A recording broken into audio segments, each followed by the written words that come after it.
Bij het Admiraal de Ruyter ziekenhuis zijn afgelopen jaar 28 jongeren onder de 18 opgenomen met een alcoholvergiftiging. Wij zijn vandaag naar Time-out gegaan om te kijken hoe de leerlingen hierover denken en wat hun gewoontes zijn omtrent alcohol. Drink je gemiddeld veel alcohol per week? In het weekend wel, maar door de week eigenlijk bijna nooit. Okay. Dus van de vrijdagavond tot de zondagavond best wel. En hoe lang drink je dan? Vanaf mijn 15e ongeveer. Oké. En hoe kwam je dan aan je alcohol? Gewoon in de C1000. En dat gaat dus gewoon mee? Ja, toen wel, maar nu niet meer. Nu niet meer? Nee, strenger geworden. Oké. En weet je waar het mee te maken heeft misschien?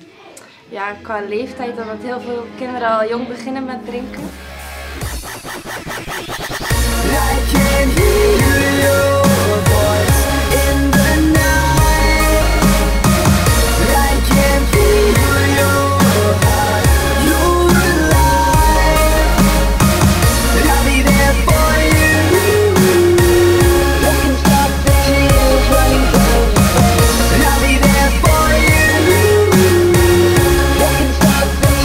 Hoe lang drink je al alcohol?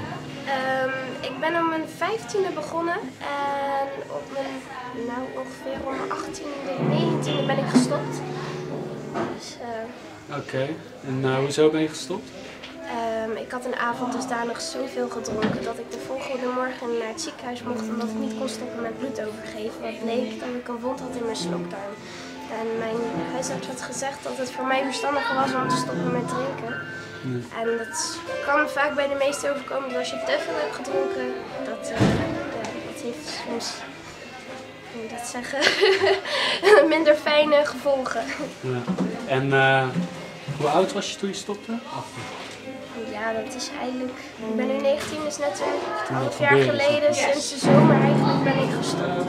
Ja. Toen gebeurde het, dus sindsdien geen druppel meer.